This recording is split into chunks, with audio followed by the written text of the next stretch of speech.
Is it too late to pick up a Lenovo Legion Go? Is now the best time to buy the ROG Ally? I'm your host, Mekel Kasanova, and this is Decked Up, a gaming and tech podcast.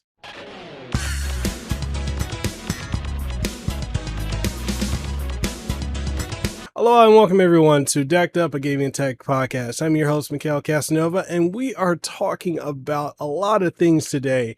Well, a couple things, not a whole lot of things, but we're going to be talking about none other than the Lenovo Legion Go, and if it's too late to pick one up, as well as if this is the best time to pick up a ROG Ally, and so much more as far as gaming deals. Now, before we get into this episode, if you're watching this in video format on YouTube, then make sure you like the video, sub to the channel if you haven't already, and ding the notification bell. That way you stay up to date on all the latest and greatest content that comes on this channel. And if you're listening to it on Spotify, Apple Podcasts, Google Podcasts, Stitcher, TuneIn Radio, or any of the major podcasting platforms, make sure you follow the podcast, like the show, leave a rating, and share it around. Now, with that being said, let's go ahead and talk about the Lenovo Legion Go, because I honestly have a lot of thoughts on this. I mean, mine hasn't come in yet. Apparently, it was supposed to be here on Thursday, but it's not now. It's apparently not shipping till Thursday, so that's very interesting. And as you guys know, my review unit got lost in the mail, along with a lot of other things too. I need to really check with the postal service and see what's going on with that. And with that being said, I was on the Reddit thread for the Legion Go, and a lot of people are now having their Legion Go's delayed with shipping. And it's absolutely interesting because a lot of people who are waiting on it to be shipped from Best Buy are now basically in a situation where if it doesn't ship between a certain time frame, they're going to get a refund. And that was one of the things that I was kind of wondering if it was going to happen, because I know that this happened with the ROG Ally. And typically when something like this happens, it happens usually when the reviews are very glowing for a device, because people, for the most part, people take a wait and see approach, which is understandable. You don't want to just rush out and just jump and buy something just because it's coming out, right? So with the Legion Go, I knew a lot of people were going to be waiting to see if this is actually worth it. Okay, little sidebar here. If you're watching the video version of this podcast and you wonder, hey, what's going on with his eyes? I'm using the NVIDIA broadcast eye tracking.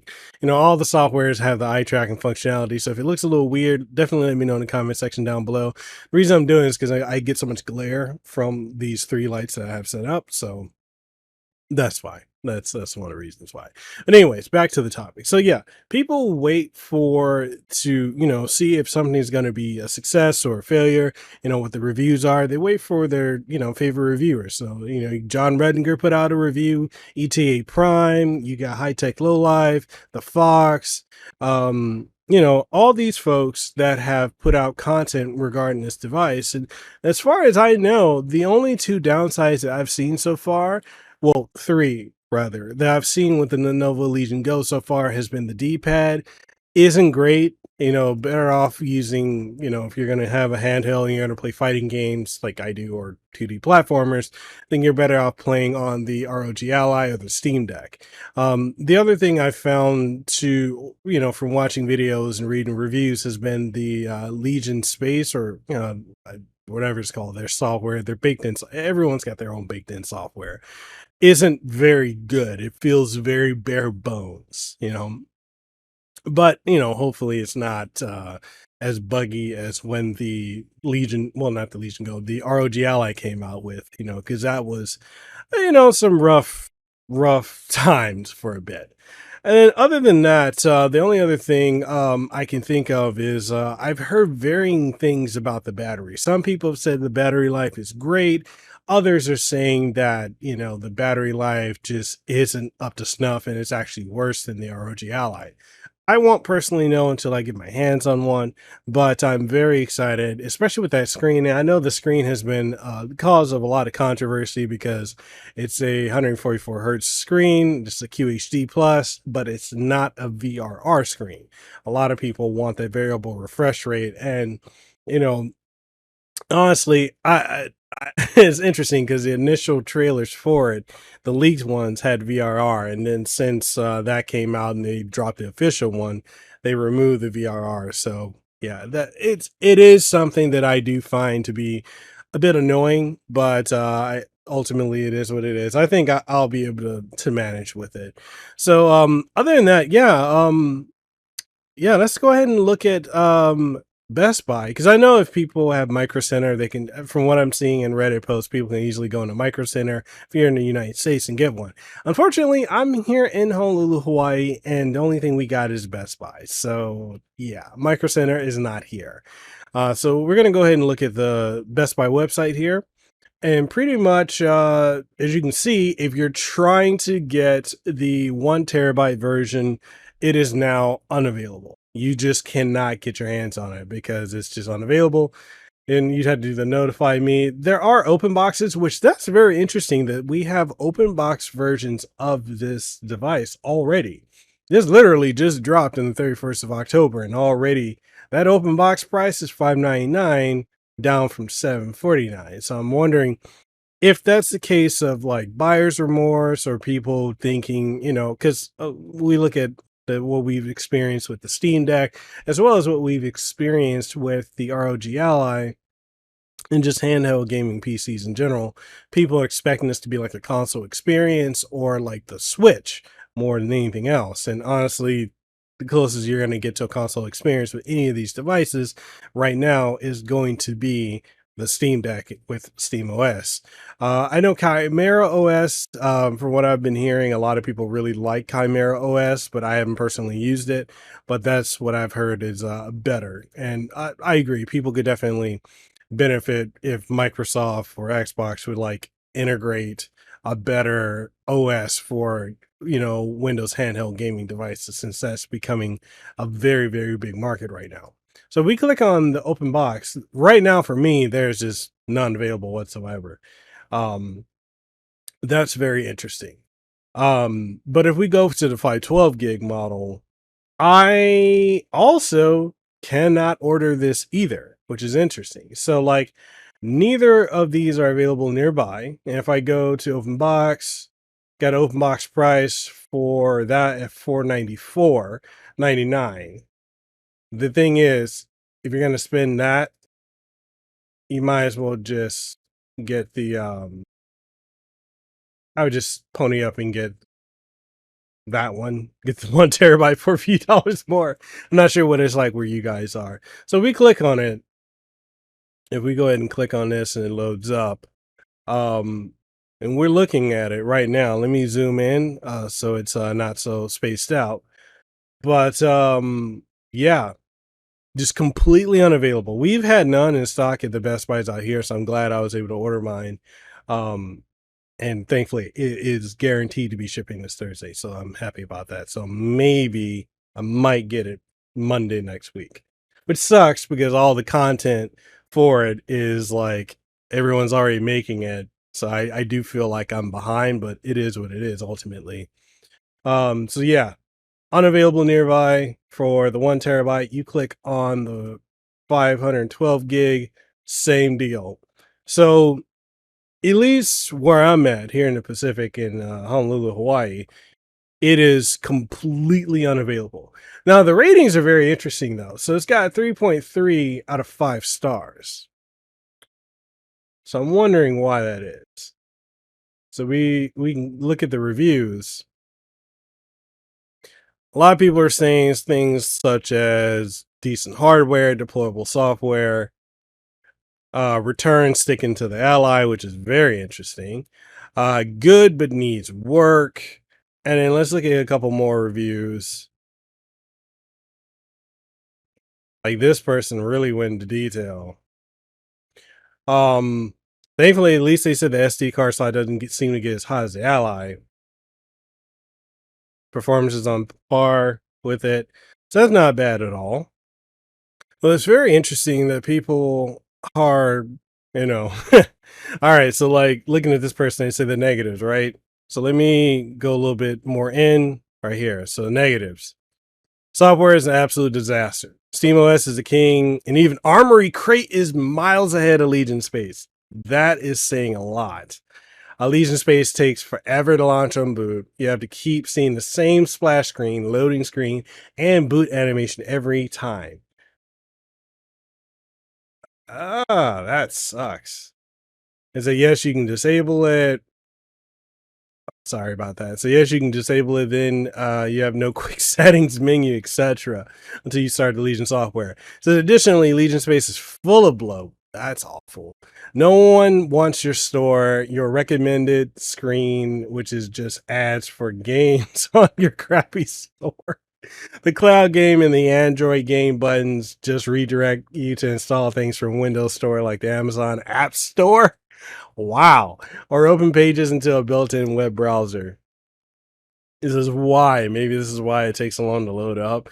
Is this delayed to load all the bloat? Removing Lenovo. Legion Space won't close most of my games when attempting to do so from the Legion Space software. And for those games, the only way to leave the game if there isn't a menu to do so is to restart the Go. That sucks if that's true. Steam Deck can close any running game anytime by pressing the Steam button. That's okay. I still run into issues with that on the Steam Deck. It works more often than not, but that's not always 100% the case of it working like that. So Asus saw that a close program or Alt F4 was needed, so they added it just to the quick buttons. The Go needs this also.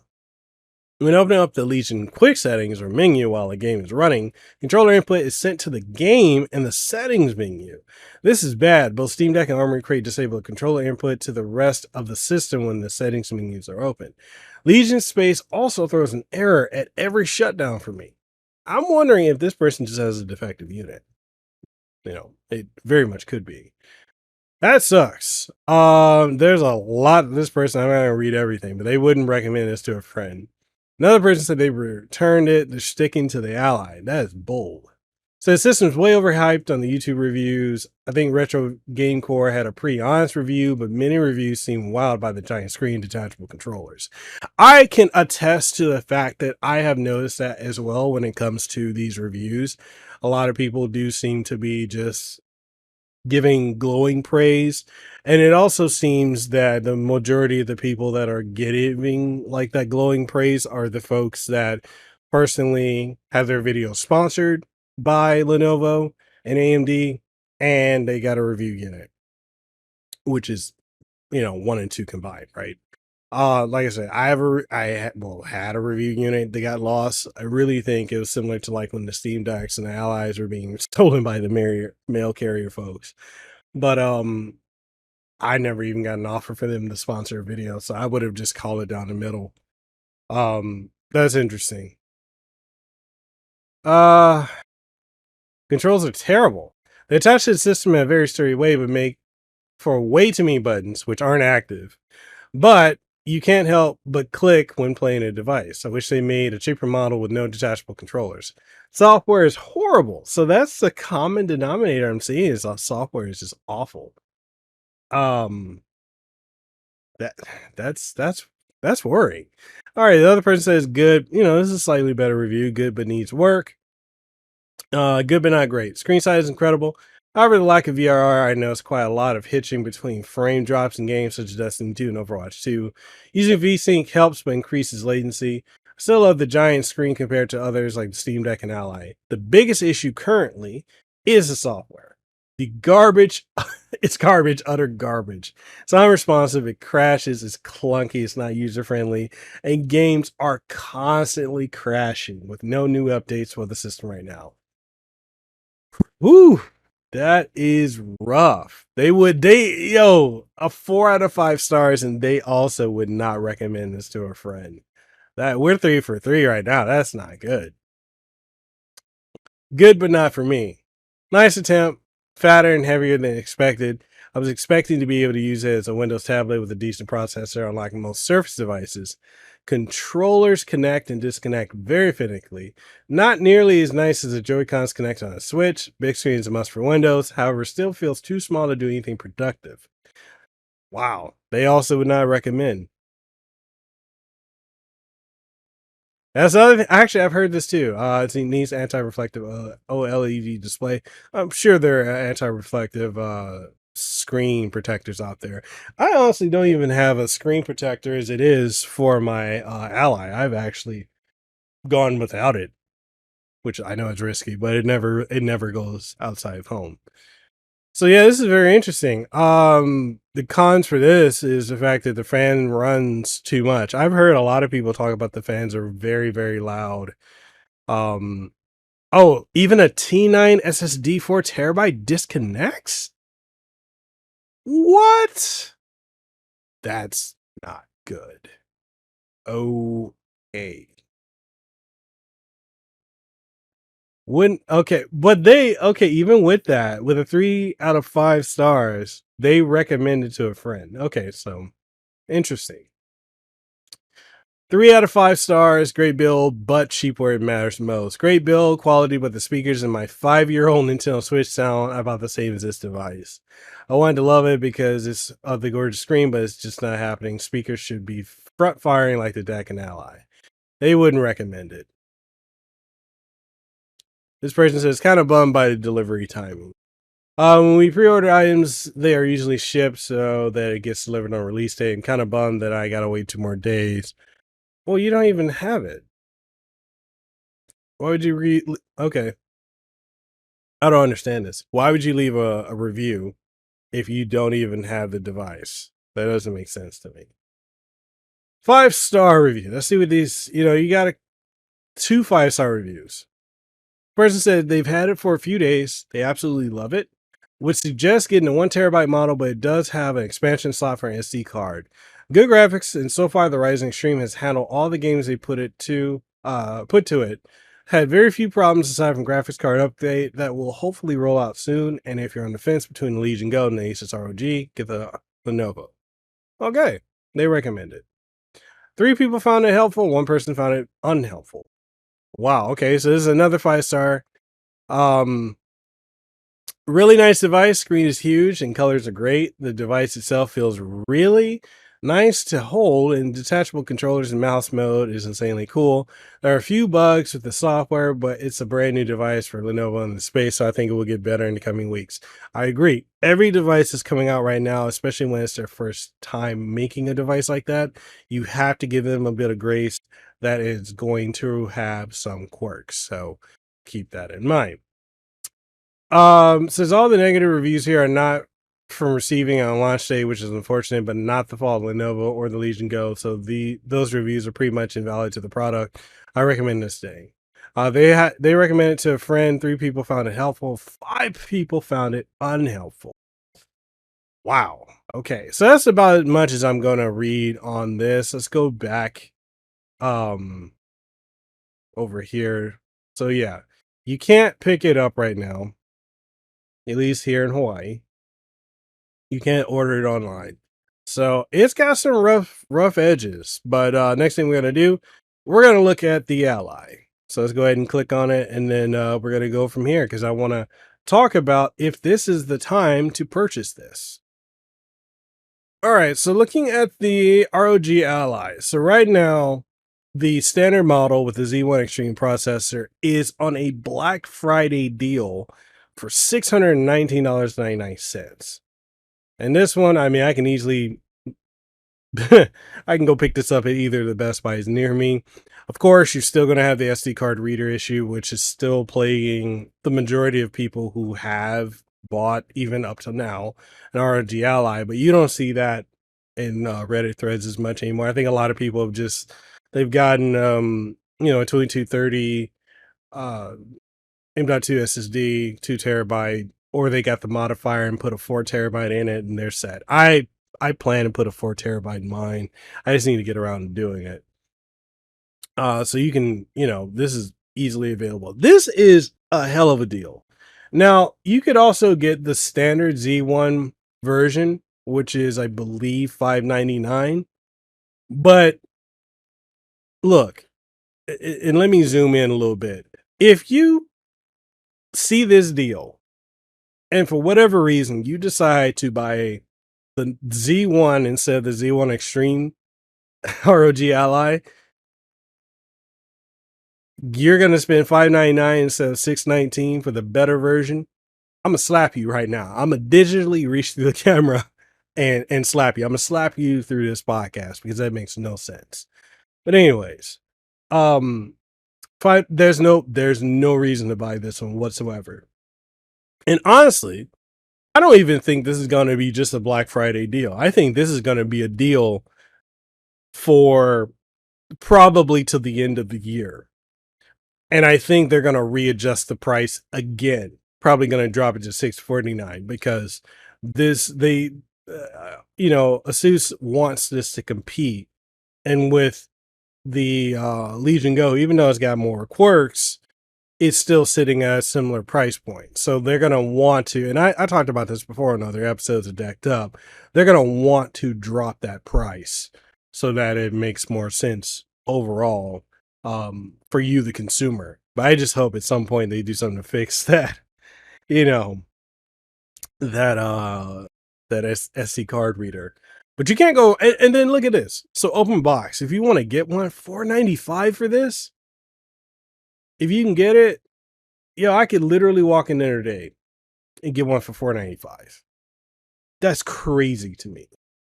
It's absolutely crazy. $495. I honestly, I wouldn't even buy a new. I would just get that. And then you've got this extended return policy, right? Until now, December 30th. And that's the other thing too. After the holidays, specifically after Christmas, you're going to see a lot of these devices. I mean, the Ally, the Legion Go, console, just everything is going to start getting mass return come the day after Christmas and leading into the new year. So expect to see a lot of open boxes. But I think also is a fact with Best Buy also wants to, like, they probably, because of all the controversy with the ROG Ally, I think a lot of these have just been sitting in their stores and warehouses, and they're just trying to clear out stock and inventory. So, but that right now, I think if you're looking to buy an ROG Ally, regardless of the whole SD card issue right now, if you want to buy it brand new, boom, you got till December 30th. You can return and get your money back, get it and play with it. And if you want to save even more money, get it open box. You could probably even get it cheaper than $495. So you can't go wrong with that whatsoever. And outside of that, I think the only other thing I can think of right now when it comes to this is accessories. Now, I kind of wish that the dock was cheaper than $649. I think they need to drop that to like $39. I haven't tried the earbuds. I've heard they're pretty good, but I've got the ones from Sony, so I'm not even stressing about that. And I really think it is a missed opportunity that they still aren't offering like a case with the Ally. I think what they could do, and this is just me spitballing here, you really want to move units, the $619 price, throw in the case and the charger dock thing, and I think it may be one of these cheap Zag screen protectors, and there you go. Ooh, all right, what we got here? What we got? Is this like a 1 terabyte? Can I walk in my current store and buy it? Ooh, 109? Oh, I can pick it up in an hour? My goodness. What about 2 terabyte? Talk to you, boy. Talk to you, boy. Can I walk in and pick one up? Ooh, available in 1 hour. The only thing is I can get one cheaper. This is probably, Western Digital Black is pretty good, but I could probably get one cheaper elsewhere. But all that being said, though, yeah, it just seems like right now trying to get an ROG Ally would be dirt cheap. You can easily get them. They're available everywhere. But trying to get your hands on the Legion Go, if you didn't pre-order it back then or you didn't order one last week, you're probably SOL for the foreseeable future of at least the next, couple weeks or so. So that right there. But I am very interested in, like, I know there's been some BIOS updates and some driver and firmware updates that have apparently improved some of the functionality of the Legion Go. But again, I'm not going to know until I get my hands on it. Like, I don't know anyone out here in Hawaii. I know Retro Game Core is someone that is out here in Hawaii, and I know a lot of people ask. I often get it like, "Oh, do you know Russ from Retro Game?" I don't know him. The funny thing is, we live in like the same city. Never met him. Never talked to him before. Um, yeah, that's just that. Kind of interesting. I've had people call him Hawaiian and say I'm not, but he's not Hawaiian and I am. Very interesting. But anyways, that's neither here nor there. But yeah, it seems like if you want to pick up the Go, if you got if you got a micro center near you, that might be the best bet for you going to get it. And ultimately, if it's got all these issues right now and you're unsure if you're able to get it, then I would say get it and return it on December, was it December 20th or 30th? Return it then. Or if you just want to save some money and get a really good handheld, just get the Ally. Or if you don't care about performance and all this other stuff, then just get the Steam Deck because you can't go wrong there. But all that being said, what do you guys think? You know, that's this episode of Decked Up Gaming Tech Podcast. Let me know what your thoughts are down in the comment section down below if you're watching this on YouTube, or if you are listening to it on Spotify or any of the other major podcasting platforms. Then, you know, make sure you follow the show for one, share it around, leave a rating, and you know, leave some comments. Let us know what we can improve on, what you're looking for. But all that being said, catch you guys in the next one. Stay safe, be blessed, have aloha, consider becoming a child member or Patreon supporter. And all that being said, I'll catch you guys on the next one. Peace out.